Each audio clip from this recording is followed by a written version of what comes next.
दोस्तों नमस्कार। दोस्तों आपकी यूट्यूब चैनल जॉब इंडिया में स्वागत करता हूं। प्यारे दोस्तों, अभी आपने हमारे यूट्यूब चैनल जॉब इंडिया को सब्सक्राइब नहीं किया है, जल्दी से चैनल को सब्सक्राइब कर दो। दोस्तों आप सभी लोगों के लिए स्पेशल वीडियो लेकर आ चुका हूं। मैंने आपसे प्रॉमिस किया था कि जो नोटिस निकल के आ रही है डॉक्टर राम मनोहर लोहिया की तरफ से, नोटिस दिखाने के बाद बहुत ही जल्द 24 घंटे के अंदर एक स्पेशल वीडियो लेकर आऊँगा। उसमें जो भी डाउट रहेंगे हम क्लियर करने वाले हैं। तो जो बदलाव किया गया है, क्योंकि देखिए सिलेबस में बड़ा बदलाव किया गया है। अब आप लोगों का 2 परीक्षा होगा, एक आपका प्री होगा और एक आपका मेंस होगा।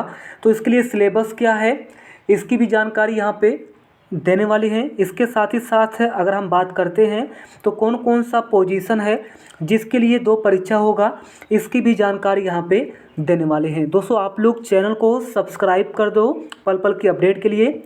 डॉक्टर राम मनोहर लोहिया आयुर्विज्ञान संस्थान लखनऊ नर्स भर्ती 2025। दोस्तों डॉक्टर राम मनोहर लोहिया आयुर्विज्ञान संस्थान की तरफ से nursing officer CSSD OT dialysis technician and various position पर वैकेंसी निकाली गई है। टोटल जो है 871 पदों पर भर्ती निकाली गई है। सभी में जो है यह बदलाव यहाँ पे किया गया है, सिलेबस में बदलाव किया गया है। अब 2 परीक्षा होगी, 2 परीक्षा यानी कि एक आप लोगों का स्क्रीनिंग परीक्षा होगा और सेकंड आप लोगों का मेंस एग्ज़ाम होगा। दोनों के लिए सिलेबस क्या है इसकी जानकारी देंगे। इसके अलावा ग्रुप बी के लिए कौन कौन से पोस्ट है, उसकी कितनी वैकेंसी है इसकी जानकारी देंगे। और ग्रुप सी के लिए कौन सा पोस्ट है और उसके लिए कितनी वैकेंसी है इसकी जानकारी देंगे। और ग्रुप बी नर्सिंग ऑफिसर के लिए टोटल कितनी वैकेंसी है इसकी जानकारी यहाँ पे कैटेगरी वाइज देने वाले हैं। आप लोग हमारे साथ बने रहिए, हम आपको सारी जानकारी देने वाले हैं। सबसे पहले डॉक्टर राम मनोहर लोहिया की तरफ से 2024 में यह भर्ती निकाली गई है। इसमें ग्रुप बी की यहाँ पे अलग से वैकेंसी निकाली गई है, ग्रुप सी की यहाँ पे अलग से वैकेंसी निकाली गई है और group B and group C combine करके वैकेंसी निकाली गई है और ग्रुप बी नर्सिंग ऑफिसर के लिए अलग से वैकेंसी निकाली गई है। सभी के लिए अगर आपने फॉर्म भरा है, जैसे कि अगर आपने OT के लिए फॉर्म भरा है तो आप लोगों का भी 2 परीक्षा होगा, टेक्नीशियन के लिए फॉर्म भरा है तो आप लोगों का भी 2 परीक्षा होगा, नर्सिंग ऑफिसर के लिए फॉर्म भरा है तो भी आप लोगों का 2 परीक्षा होगा। यानी कि सभी के लिए यह रूल यहाँ पे अप्लाई किया गया है। सभी के लिए, चाहे आपने पैरामेडिकल के लिए फॉर्म भरा हो, चाहे आप लोग नर्सिंग के लिए फॉर्म भरा हो, सभी में जो है अब आप लोगों का 2 परीक्षा होगा। पहला आपका स्क्रीनिंग परीक्षा होगा, दूसरा आपका मेंस होगा। जो स्क्रीनिंग परीक्षा होगा यह क्वालिफाइड नेचर का होगा और जो आप लोगों का दूसरा परीक्षा होगा, मेंस होगा, मुख्य परीक्षा होगा, उसी के मार्क्स के बेस पर आपकी मेरिट बढ़ने वाली है। जी हाँ, मेंस के ही नंबर पर आपको नौकरी दी जाएगी। क्लियर है, सारे डाउट मैंने क्लियर कर दिया है। चलिए अब पोजीशन यहाँ पे देख लेते हैं कौन कौन से पोजीशन है और फिर कितनी वैकेंसी है। इसके बाद प्री और मुख्य परीक्षा दोनों का सिलेबस देखने वाले हैं। सबसे पहले नर्सिंग ऑफिसर की बात करेंगे। अलग से नर्सिंग ऑफिसर के लिए 665 पदों पर वैकेंसी निकाली गई है। लेवल 7 के तहत सैलरी मिलेगी। अगर आपने दोस्तों नर्सिंग ऑफिसर के लिए फॉर्म भरा है जिसमें 665 वैकेंसी है, इसका भी आपका जो है 2 परीक्षा होगा। एक आप लोगों का स्क्रीनिंग परीक्षा होगा और सेकंड आप लोगों का मेंस परीक्षा होगा। क्लियर हो चुका है। और जो स्क्रीनिंग परीक्षा होगा क्वालिफाइड नेचर का होगा और जो मेंस परीक्षा होगा ये आपका इम्पोर्टेंट है। इसी के मार्क्स के बेस पर आपकी मेरिट बनेगी और फिर नर्सिंग ऑफिसर के पद पर आपका सिलेक्शन होने वाला है। इस जो आपका स्क्रीनिंग परीक्षा है इसके लिए भी सिलेबस सेम रहेगा और मेंस के लिए भी सिलेबस सेम रहेगा। यानी कि दोनों के लिए, स्क्रीनिंग और मेंस है, दोनों परीक्षाओं के लिए एक ही सेम सिलेबस यहाँ पे होने वाला है। चलिए अब यहाँ पे और अलग पोजीशन देख लेते हैं। यहाँ पे देखिए अगर हम बात करते हैं तो ग्रुप सी और ग्रुप बी की यहाँ पे पोजीशन देख लीजिए। टेक्निकल ऑफिसर परफ्यूजन की जो है यहाँ पे अगर बात करते हैं तो लेवल 7 के तहत सैलरी मिलेगी। अब टोटल कितनी वैकेंसी है शायद यहाँ पे मिस हो चुका है।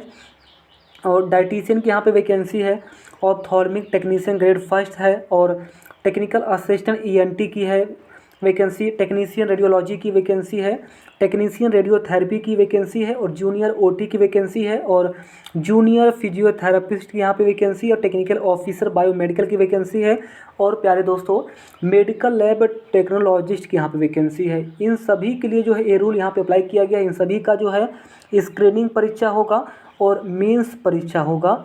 याद रखिए इनका भी 2 परीक्षा होगा। क्लियर हो चुका है। अभी दोनों परीक्षाओं के लिए सिलेबस मैं दिखाने वाला हूँ। इसके बाद यहाँ पे वैकेंसी देख लीजिए, है ना। अभी तो मैंने आपको बता दिया पोजीशन। टेक्निकल ऑफिसर परफ्यूजन की यहाँ पे टोटल 6 वैकेंसी है, डाइटिशियन की 5 वैकेंसी, ऑप्थॉल्मिक टेक्नीशियन ग्रेड फर्स्ट की यहाँ पे 2 वैकेंसी, टेक्निकल असिस्टेंट ईएनटी की 2 वैकेंसी, टेक्नीशियन रेडियोलॉजी की 15 वैकेंसी, टेक्नीशियन रेडियोथेरेपी की जो है 5 वैकेंसी, जूनियर ओटी की यहाँ पे 3 वैकेंसी है, और जूनियर फिजियोथेरापिस्ट के लिए 5 वैकेंसी, टेक्निकल ऑफिसर बायोमेडिकल के लिए 3 वैकेंसी, और मेडिकल लैब टेक्नोलॉजिस्ट के लिए 60 वैकेंसी। इन सभी के लिए 2 परीक्षा होगा, स्क्रीनिंग परीक्षा होगा और मेंस परीक्षा होगा। इसके अलावा जो 665 पदों पर नर्सिंग ऑफिसर की वैकेंसी निकाली गई है उसका भी 2 परीक्षा होगा, एक आपका मेंस होगा और एक आपका स्क्रीनिंग होगा। क्लियर हो चुका है। चलिए एक और पोजीशन देखते हैं। चलिए यहाँ पर भी देख सकते हो जूनियर मेडिकल लैब टेक्नोलॉजिस्ट की यहाँ पे 11 वैकेंसी है। इसके लिए भी जो है 2 परीक्षा होगा, एक स्क्रीनिंग परीक्षा होगा, एक मेंस होगा। ओटी असिस्टेंट ओटी एरिया के लिए 25 वैकेंसी है, आईसीयू के लिए 25 वैकेंसी है, ओटी असिस्टेंट इंटरवेंशनल एरिया के लिए 10 वैकेंसी है। इसका भी जो है 2 परीक्षा होगा, एक स्क्रीनिंग परीक्षा होगा, एक मेंस परीक्षा होगा। क्लियर हो चुका है। जी हाँ। इसके अलावा टेक्नीशियन डायलिसिस की यहाँ पे 10 वैकेंसी है, न्यूक्लियर मेडिकल टेक्नोलॉजिस्ट की यहाँ पे 4 वैकेंसी है, जूनियर मेडिकल रिकॉर्ड ऑफिसर के लिए 4 वैकेंसी है, डेंटल टेक्नीशियन ग्रेड सेकंड के लिए 3 वैकेंसी है, और CSSD असिस्टेंट के लिए 6 वैकेंसी है। इन सभी का जो है 2 परीक्षा होगा, एक स्क्रीनिंग होगा और एक मेंस होगा। क्लियर है। चलिए एक बार जानकारी के लिए मैं नोटिस दिखा देता हूँ, फिर मैं सिलेबस दिखाने वाला हूँ। देखिए यहाँ पे नोटिस है और बताया गया है कि सभी अभ्यर्थियों को सूचित किया जाता है कि उपरोक्त विज्ञापन के तहत विज्ञापित पदों के लिए भर्ती 2 चरणों में अब आयोजित की जाएगी। यानी कि फर्स्ट स्टेज और सेकंड स्टेज इसी के बेस पर सिलेक्शन होगा। का खा गा अभी जितनी भी मैंने पोजीशन आपको दिखाया है, नर्सिंग ऑफिसर, पैरामेडिकल, सभी के लिए नोटिस है। 5 मार्च का डेट मेंशन है और भर्ती 2024 के लिए नोटिस है। और सबसे पहले स्क्रीनिंग परीक्षा होगा और फिर मुख्य परीक्षा होगा। स्क्रीनिंग परीक्षा के लिए जो सिलेबस है वही सिलेबस मुख्य परीक्षा के लिए है। बाकी बोला गया है केवल स्क्रीनिंग परीक्षा में उत्तीर्ण होने वाले अभ्यर्थी ही मुख्य परीक्षा में बैठने के पात्र होंगे। स्क्रीनिंग परीक्षा में प्राप्त अंकों को जो है अंतिम चयन के लिए नहीं माना जाएगा, क्योंकि ये केवल मुख्य परीक्षा में बैठने के लिए अर्हक अंक होंगे। यानी जो आपका स्क्रीनिंग परीक्षा है दोस्तों, अगर हम बात करते हैं तो आप इसमें कितने भी मार्क्स लेके आओगे जो आपका फाइनल मेरिट बनेगा उसमें मार्क्स ऐड नहीं होंगे। बस आपको मेंस परीक्षा के लिए क्वालिफाई करना है, बस और कुछ नहीं। तो जो आप लोगों का मुख्य परीक्षा होगा, मेंस होगा, उसमें जो आपके मार्क्स आएंगे उसी का मेरिट बनेगा, बस उसी का ही मेरिट बनेगा। और जो स्क्रीनिंग है उसका कोई भी मार्क्स मेरिट में ऐड नहीं होगा। आप लोग अच्छे से देख लीजिए। चयन हेतु अंतिम मेरिट सूची केवल मुख्य परीक्षा में प्राप्त अंकों के आधार पर तैयार की जाएगी। बाकी इसका एग्ज़ाम कब होगा, एग्ज़ाम डेट की नोटिस कब आएगी, एडमिट कार्ड कब आएगा, अलग से हम आपको जानकारी दे देंगे। चलिए आपको लेके चलते हैं सबसे पहले विज्ञापन पर। विज्ञापन के तहत जो सिलेबस जारी किया गया है वही सिलेबस आपका होने वाला है स्क्रीनिंग के लिए भी और मुख्य परीक्षा के लिए। तो चलिए आप सिलेबस यहाँ पे देख लेते हैं। चलिए दोस्तों यहाँ पे सिलेबस देख लेते हैं। सबसे पहले ये जो सिलेबस है विज्ञापन में आपको मिल जाएगी।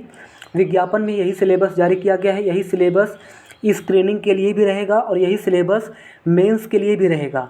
यानी कि जो आपका स्क्रीनिंग परीक्षा है और जो मुख्य परीक्षा है दोनों के लिए बिल्कुल यही सिलेबस यहाँ पे सेम रहेगा। साफ साफ यहाँ पे नोटिस में बताया गया है कि हिंदी और इंग्लिश बाइलिंगुअल 2 लैंग्वेज में आपका पेपर होगा। कंप्यूटर बेस्ड टेस्ट होगा, यानी कि आपका ऑनलाइन पेपर होगा। और प्यारे दोस्तों हिंदी और इंग्लिश दोनों लैंग्वेज में होगा और ये सभी के लिए है। पैरामेडिकल के लिए भी सिलेबस है और नर्सिंग के लिए भी सिलेबस सेम रहेगा। क्लियर है। 2 घंटे का टाइम मिलेगा, 100 क्वेश्चन रहेंगे, 100 नंबर का रहेगा। तो यहाँ पे हिंदी और इंग्लिश में पेपर होगा, कंप्यूटर बेस्ड टेस्ट होगा, ऑनलाइन पेपर होगा। और दोस्तों 120 मिनट का टाइम मिलेगा, इसको 120 मिनट का टाइम मिलेगा। 120 मिनट में आपको 100 क्वेश्चन करने होंगे। तो 120 मिनट में 100 क्वेश्चन करने हैं और एक क्वेश्चन 1 नंबर का यहाँ पे होने वाला है, ये भी याद रखिए। बाकी 1/4 का नेगेटिव मार्किंग है, यानी कि 4 क्वेश्चन गलत करोगे तो 1 नंबर कटेंगे, 8 क्वेश्चन गलत करोगे तो 2 नंबर कटेंगे, क्योंकि 1/4 का नेगेटिव मार्किंग है। आप लोग देख सकते हो, एक क्वेश्चन सही करोगे 1 नंबर मिलेगा, अगर क्वेश्चन गलत करते हो तो 0.25 मार्क्स काटा जाएगा, यानी कि 1/4 का नेगेटिव मार्किंग है। और यहाँ पे बोला गया है कि there will be negative marking, यानी कि नेगेटिव मार्किंग है। अब देखिए टोटल 100 क्वेश्चन आएंगे, तो 100 क्वेश्चन से अगर हम बात करते हैं, जो 60 क्वेश्चन है आपका जो मेन पार्ट है टेक्निकल, उससे आएंगे। अगर आप लोग फार्मा से इसलिए फॉर्म भरे हो, मान लो फार्मा से एग्जाम्पल के तौर पे, चलिए उसको छोड़ते हैं। अगर आपने ओटी के लिए फॉर्म भरा है, ओटी टेक्नीशियन के लिए, तो जो ओटी टेक्नीशियन जो आपका मेन पार्ट है टेक्निकल, उससे 60 क्वेश्चन पूछा जाएगा। इसके अलावा अगर आपने नर्सिंग के लिए फॉर्म भरा है, तो जो नर्सिंग है, नर्सिंग से 60 क्वेश्चन पूछा जाएगा। यानी कि जो मेन पार्ट है आपका टेक्निकल, उससे 260 क्वेश्चन पूछा जाएगा, बचे 40 क्वेश्चन। तो 40 क्वेश्चन जो बचा है, इसमें से 10 क्वेश्चन जनरल इंग्लिश से पूछा जाएगा, 10 क्वेश्चन जीके से पूछा जाएगा, 10 क्वेश्चन रीजनिंग से पूछा जाएगा और 10 क्वेश्चन मैथमेटिकल एप्टीट्यूड से पूछा जाएगा। इस तरीके से 100 क्वेश्चन हो जाएंगे, 100 नंबर का होगा, 120 मिनट का टाइम दिया जाएगा। हिंदी और इंग्लिश दोनों लैंग्वेज में पेपर होगा। नेगेटिव मार्किंग है, 1/4 का नेगेटिव मार्किंग है, याद रखिए।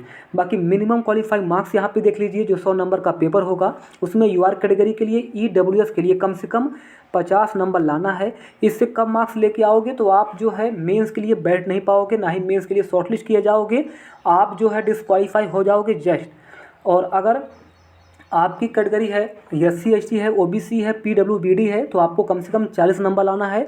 इससे कम मार्क्स लेके आओगे तो आप डिस्क्वालीफाई हो जाओगे। तो यहाँ पे सिलेबस काफ़ी अच्छा है।